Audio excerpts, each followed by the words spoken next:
Hi guys, the COT data for day for the week beginning the 26th of May 2025. We've got a bank holiday on Monday, just so you're aware, in the UK. So it may be quite quiet during Europe on Monday. Do know we've got a PAL speech as well, so that may be setting up for a big mover at the open. He'll be talking about interest rates, and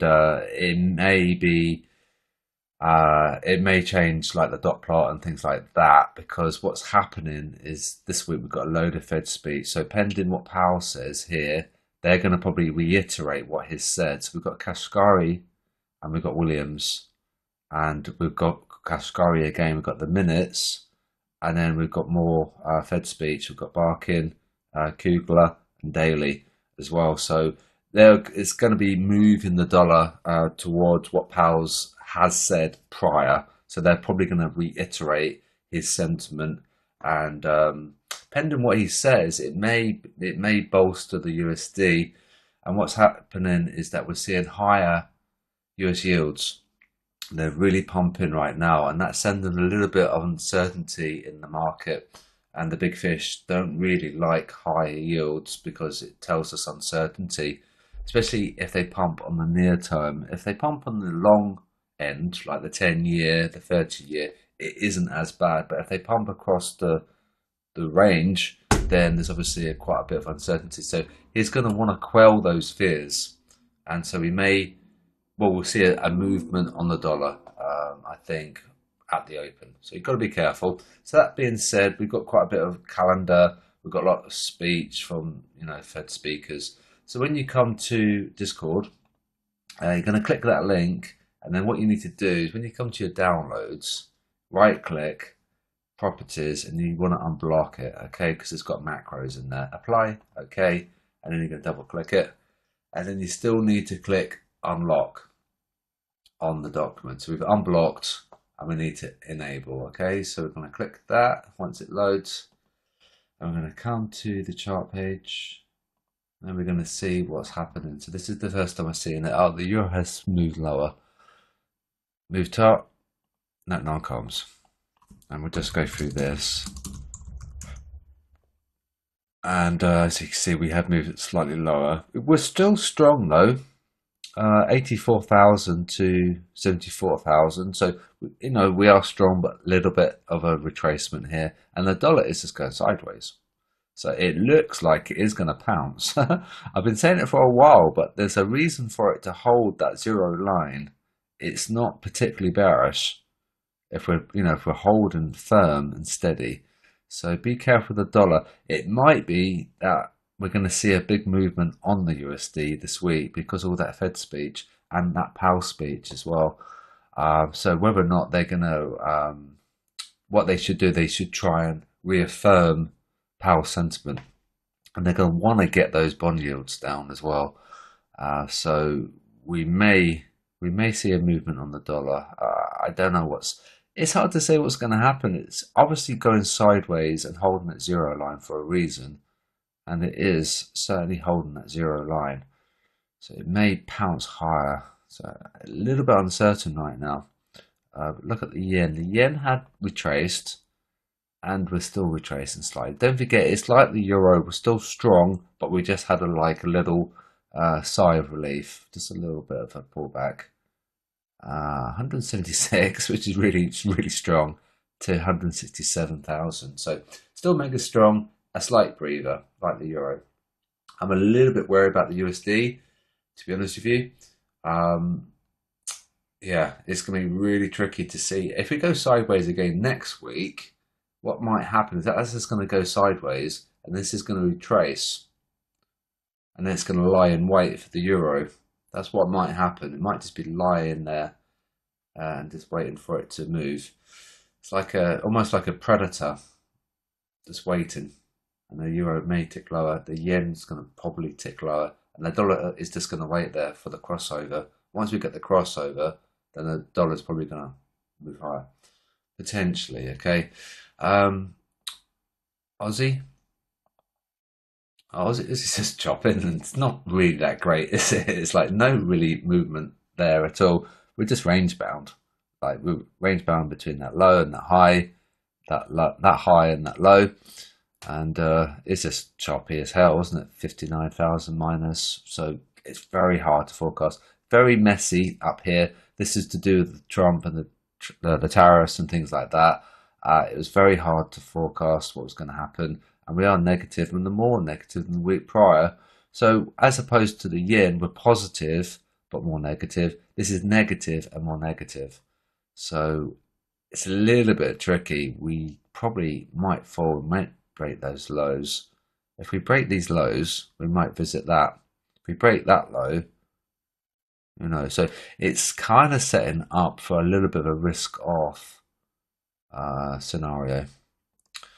Okay, so Aussie and then pound. We had that big support, and we just hit lower again. So everything is moving lower slightly. 29,000 to 23,000. So nothing's really agreeing with the big picture in so much. If something's positive, it needs to be more positive than the week prior, but nothing has done that yet. Pound off, CAD on. Now CAD, yeah, if you saw last week's video, it looked like we'd pumped up. This was like a knee-jerk, dead cat bounce, and we just resumed that downtrend. Because you see we're trending lower, we're trending lower. This was like a sort of dead cat bounce, like I say. And what's happened is that we pumped back up into that supply, back to the level where they sold. And looks like we may be doing this again. So not particularly good for CAD. CAD is good in a way because we're negative and more negative. So that's like a confirmation.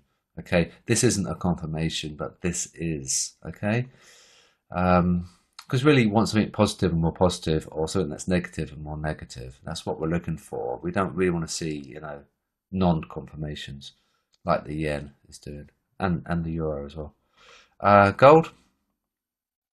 Okay. Yeah, I thought this might be the case. 162.47. Well, I can't really show you. 161. Yeah, but we are ticking higher just slightly, but because the yen is there, it's kind of obscuring the data. So the gold yen cross could be good for a long, but you'd probably want to be a little bit careful. Yeah, very tricky. So what may be happening here is that we're more positive than the week prior. You can see we saw a tiny uptick, and we already were positive. So that's like an agreement. So gold could probably do okay. But remember, you want to check your SLCs and you want to check the retail sentiment. If the crowd are net long, then we're probably going to fall. But they're very keen to sell. Every time gold falls, there's always like a huge influx of sellers from the retail space. And because of that, it helps push price higher because there's liquidity probes above on price. Okay, so be careful of gold. You could trade gold yen for a long, but you'd want to be a little bit careful, and you'd probably want to get the crossover. We haven't had the crossover yet, but it looks imminent. Okay, gold, and then New Zealand dollar, and we're probably just going to be chopping, and we are. I think we're back in that range now. We're nearly back in that range. We just chopped up and down this tight band. Broke above, and was like, no, not interested. The big fish weren't interested. Remember, this is the net non-coms. So these are like the international banks and the institutions, like huge whales, basically. They were interested in the New Zealand dollar, but then, no, they changed their mind. And then we dropped below that range, below that band. You can see that narrow band that we were trading in, above, and then below. And we may be going back in that range again. So sideways chop on Kiwi, and then we'll take that off, and then we can look at the Swiss franc, which is there, and we'll do sideways. So as for the 2.0 logic for the bot, what I'm going to do, because we do need to keep something populated, we do need things in this channel. I'm going to revert back to 1.0 logic with the Twitter sentiment, and so there will be stuff ongoing in here, but it will be superseded by 2.0 when we're ready. All right, so we're going to go back to 1.0. we're going to use the Euro USD, and we're going to use the Twitter sentiment, because last year we were profitable. We were up a lot in profit.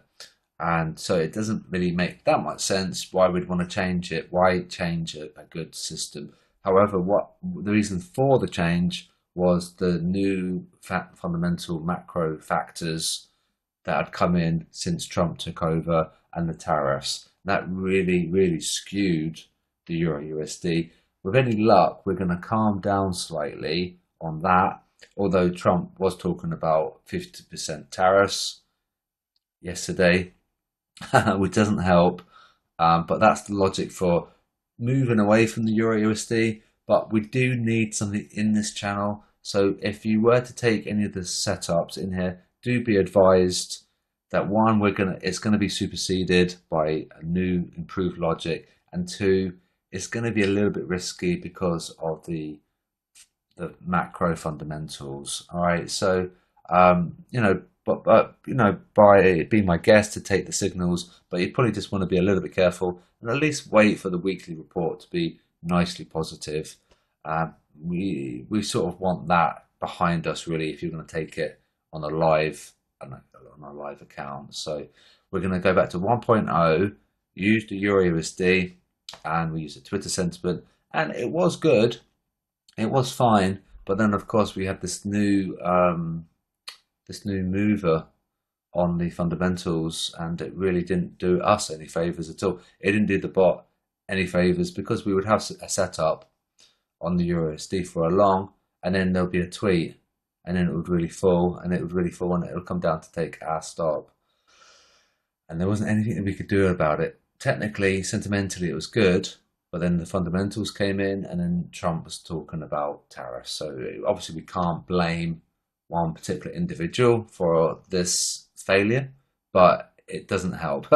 So just to recap, so that we're going to use the Euro USD, we're going to use the Twitter sentiment, and then you can just follow them if you want. But for me personally, I would wait for the weekly report to be positive, and then you could take them with that little bit more confidence. Okay, so that's that. This is going to be ready for Monday, and I may put a little bit of extra logic in there just to be on the safe side, in so much as that I might put some logic in there. So if it's already got 4 or 5 trades running, don't open anymore, because of what it can do, because the Twitter guys are really enthusiastic about the Euro USD. If they're very bearish, then we're going to open a lot of longs, okay? And we obviously want to sort of mitigate that risk, and that's what we'll do. So I'll put a logic in. If there's any more than 5 concurrent trades, don't open up anymore, because 5 trades is fine. That's fine, isn't it? It's probably more than enough. So I'll put a little bit of logic in that, and then we'll be ready to go Monday. And just so you know, just be careful, and we'll have some stuff populated in here again, and then we'll see how we go. All right, so trade safely. I'll speak to you guys soon.